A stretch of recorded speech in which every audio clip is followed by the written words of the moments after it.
kayo. Ako si Teacher Brill, ang inyong magiging gabay sa aralin ninyo ngayong araw.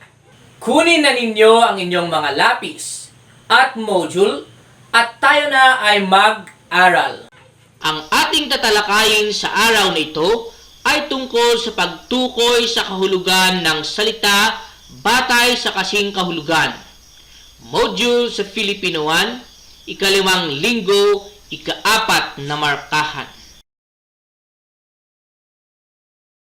Panuto. Piliin ang kasing kahulugan ng salita na may salungguhi. Bilugan ang letra ng inyong sagot sa inyong module. Unang bilang. May sinat ang nakababatang kapatid. Ano ang kasing kahulugan ng salitang sinat? A. Damit. B. Lagnat. C. Laruan.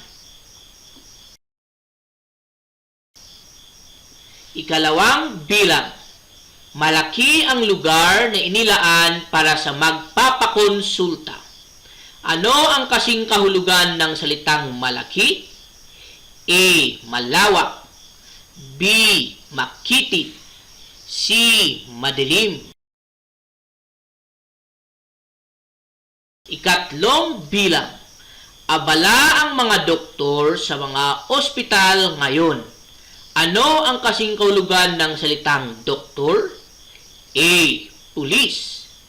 B. Guro. C. Manggagamot. Ika-4 na bilang. Ano ang edad ng kanyang kapatid na nahawa sa sakit? Ano ang kasing kahulugan ng salitang edad? A. Lalaki. B. Gulang. C. Babae. Ika-5 bilang. Ang mga sikat na artista ay nagbigay ng donasyong bigas sa bahay ampunan. Ano ang kasing kahulugan ng salitang sikat? A. Kilala. B. Hindi kilala. C. Matatanda. Narito ang mga sagot sa ating paunang pagsubok. Unang bilang, letra B. Ikalawang bilang, letra A. Ikatlong bilang, letra C. Ika-4 na bilang, letra B. Ika-5 bilang, letra A.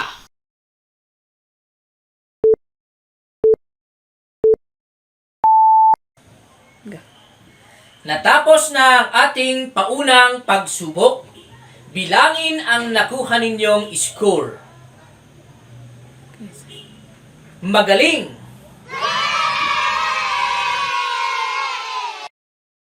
Panuto. Kumplituhin natin ang mga pangungusap gamit ang wastong salitang kilos na isinasaad ng larawan. Tingnan ang inyong mga module. Unang bilang. Patlang si Ana na gumaling ang kapatid.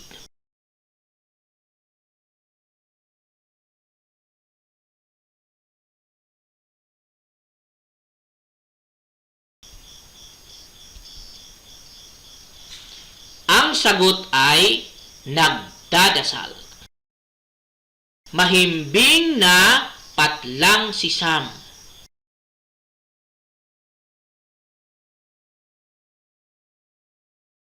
Ang sagot ay natutulog.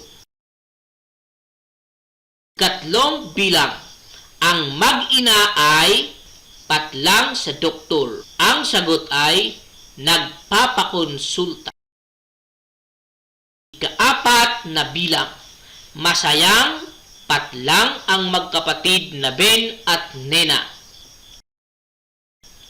Ang sagot ay naglilinis. Ika-5 bilang. Tinatakpan ng lalaki ang kanyang bibig habang siya ay patlang. Ang sagot ay bumabahing. Ang lumalaganap ngayon, paano tayo makakaiwas na mahawa rito? Makinig kayo ng mabuti habang binabasa ko ang tula tungkol sa virus. Ang virus. Bukang bibig sa paligid, laging sinasabi, kumakalat na virus, dalaraw ay sakit sa sarili.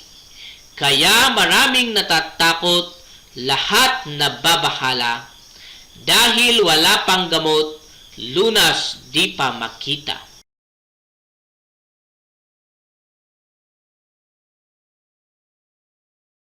Kaya mga babala at paalala ay sundin. Pagsuot ng face mask at physical distancing. Ilan lamang ito sa dapat nating gawin upang hindi mahawa sa COVID-19.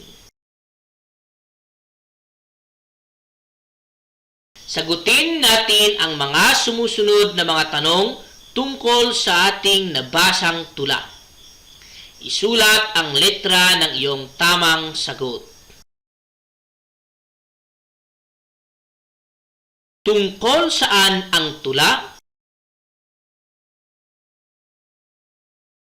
A. Virus. B. Damit. Ano ang dala ng virus? A. Sakit. B. Gamot.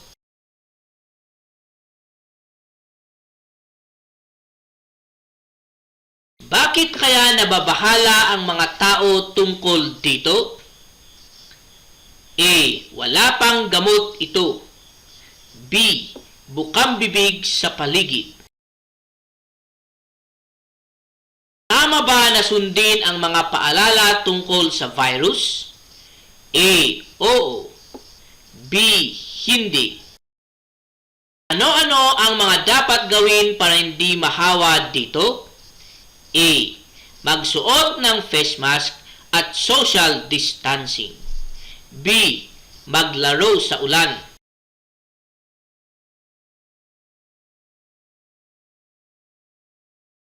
Ito ang mga sagot sa mga tanong tungkol sa ating nabasang tula. Una, letra A. Pangalawa, letra A. Pangatlo, letra A. Pang-apat, letra A. Panglima, letra A.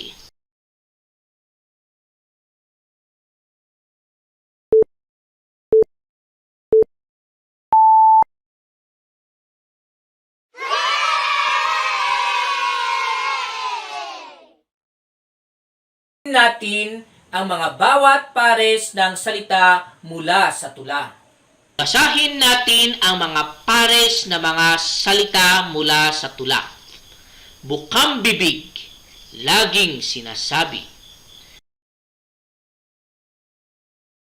Virus, sakit, natatakot, nababahala.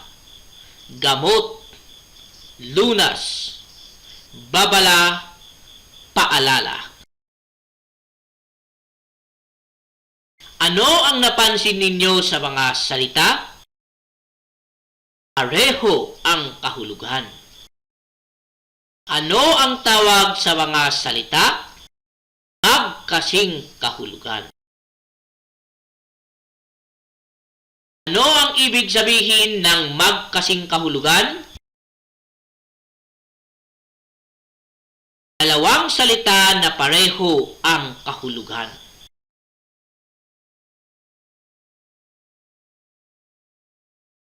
Magkasing kahulugan ang mga salita kapag ang mga ito ay may pareho o magkatulad na kahulugan. Narito ang mga halimbawa. Klinika, ospital, paggamutan. Pasyente, may sakit, may karamdaman. Physical distancing, 2 metrong pagitan. Ngayon, Dadako naman tayo sa mga pagsasanay na makikita sa inyong module.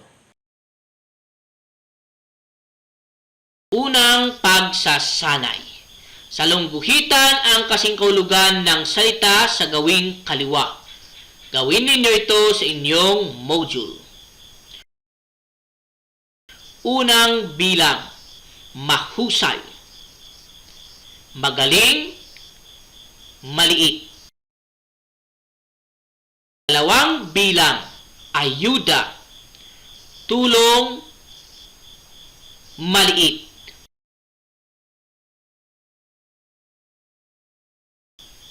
Ikatlong bilang, babala, paalala, masaya. Apat na bilang, mabilis, maliksi, sariwa. Ikalimang bilang, klinika, paggamutan, parke. Narito ang mga sagot sa unang pagsasanay. Unang bilang, mahusay. Ang kasingkaulugan ay magaling. Ikalawang bilang, ayuda. Ang kasingkahulugan ay tulong. Tatlong bilang, babala. Ang kasingkahulugan ay paalala. Ikaapat na bilang, mabilis. Ang kasingkahulugan ay maliksi. Ikalimang bilang, klinika. Ang kasingkahulugan ay paggamutan. Ikalawang pagsasanay. Panuto. Bilugan ang pares ng mga salitang magkasingkahulugan sa bawat bilang. Gawin ninyo ito sa inyong module. Unang bilang, bahay, tirahan, gamot. Dalawang bilang, wheelchair, pera, salapi. Ikatlong bilang, higaan, kama, malakas. Ikaapat na bilang, ambulansya, sasakyan, nurse. Ikalimang bilang, walang kibo, maingay, walang imik.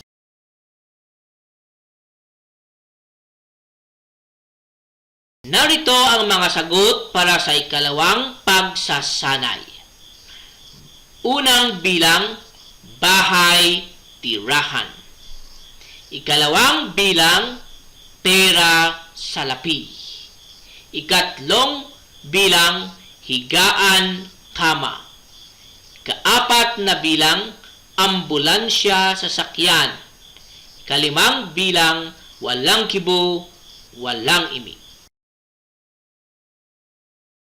Ikatlong pagsasanay. Panuto.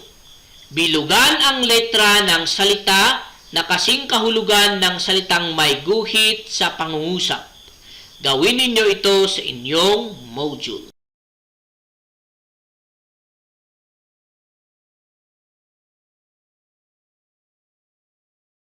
Unang bilang. Bibigyan siya ng gamot para sa sakit ng ulo. Ano ang kasing kahulugan ng gamot? A. Medisina. B. Sabon.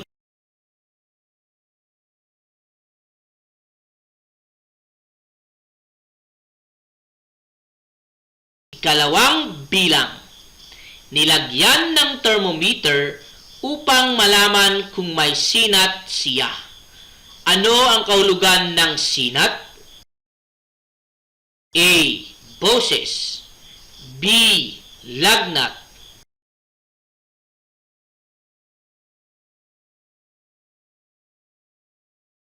Katlong bilang.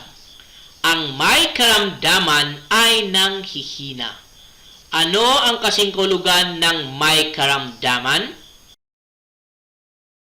A. Doktor. B. May sakit.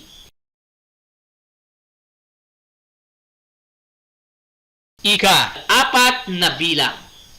Nakaramdam siya ng takot sa narinig na balita. Ano ang kasingkulugan ng takot? A. Kaba. B. Saya. Ika-5 bilang. Nanatili lang ako sa loob ng aming bahay ngayong panahon ng pandemya. Ano ang kasingkulugan ng salitang bahay? A. Tirahan. B. Parke. Narito ang mga sagot para sa ikatlong pagsasanay. Unang bilang. Gamot. Ang kasingkahulugan ay letra A. Medisina. Ikalawang bilang. Sinat. Ang kasingkahulugan ay letra B. Lagnat. Ikatlong bilang. May karamdaman. Ang kasingkahulugan ay letra B. May sakit.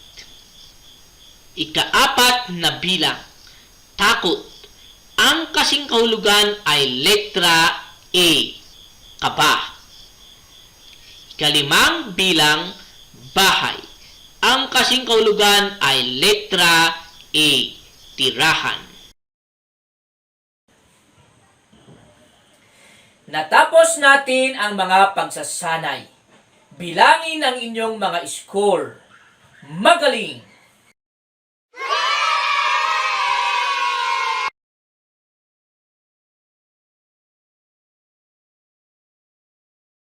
Bilang isang bata, paano mo ipinapakita ang pagiging masunurin sa mga babala o paalala ngayong panahon ng pandemyang COVID-19?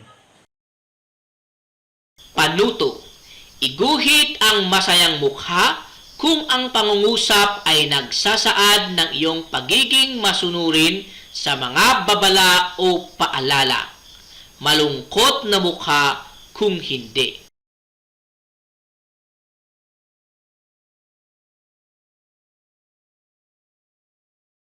Unang bilang. Sinusunod ko ang paalala ng aking mga magulang. Ikalawang bilang. Hindi ako lalabas ng bahay para hindi ako mahawa ng sakit. Tatlong bilang. Hindi ako laging maghuhugas ng kamay. Ika-4 na bilang. Wala akong pakialam sa mga ibinibigay na babala at paalala ng barangay. Ika-5 bilang. Iinom ako ng bitamina upang lumakas ang aking resistensya.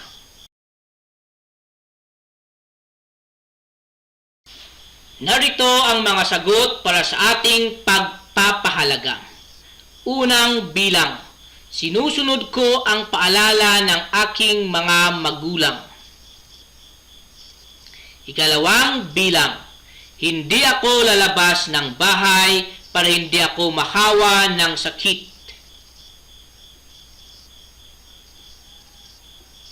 Ikatlong bilang.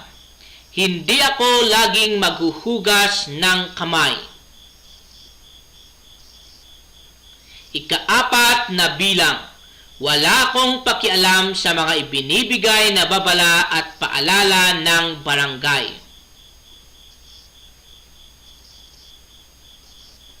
Ika-5 bilang. Iinom ako ng bitamina upang lumakas ang aking resistensya. Bilangin ninyo ang inyong mga score. Magaling! Mga bata, ito ang mga natutunan natin sa ating aralin ngayong araw. Ang natutuhan ko sa araling ito ay ang tungkol sa mga salita na may pareho o o magkatulad na kahulugan. Ito ay tinatawag na salitang magkasing kahulugan.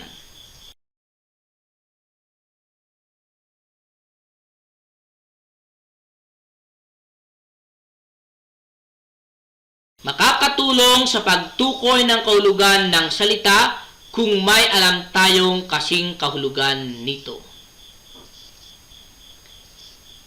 Narito ang ilang mga halimbawa ng salitang magkasing kahulugan. Bughaw, asul. Natakot, nabahala. Masaya, maligaya. Babala, paalala. Matangkad, mataas. Ito ang panapos na pagsusulit para sa aralin natin ngayong araw. Anuto. Bilugan ang letra ng kasing kahulugan ng salitang may salungguhi. Gawin ninyo ito sa inyong module. Unang bilang. Tahimik sa loob ng silid ang may sakit.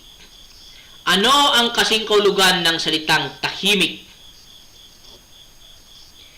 A. Umiiyak. B. Payapa.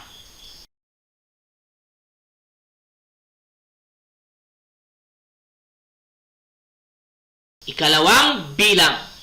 Binigyan ng babala ang mga tao tungkol sa masamang dulot ng virus.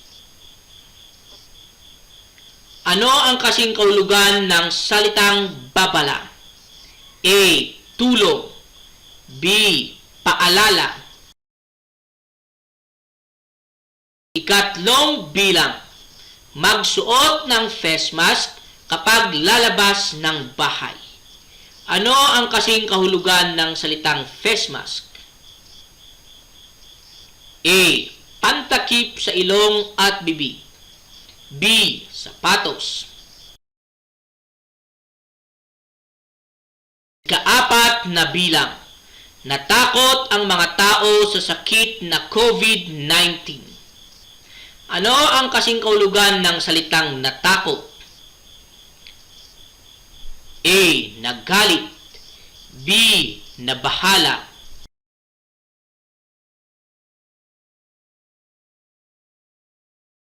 Ikalimang bilang. Ugaliin ang 2 metrong pagitan sa isa't isa upang hindi mahawa ng virus. Ano ang kasing kahulugan ng 2 metrong pagitan? A. Paglakad. B. Physical distancing.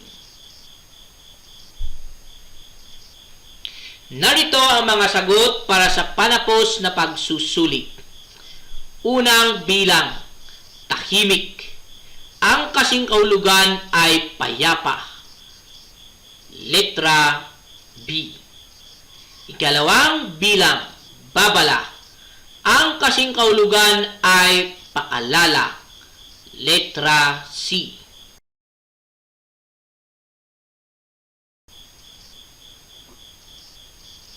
Ikatlong bilang. Face mask. Ang kasing kahulugan ay pantakip sa ilong at bibig. Letra C. Ikaapat na bilang. Natakot. Ang kasing kahulugan ay nabahala. Letra C.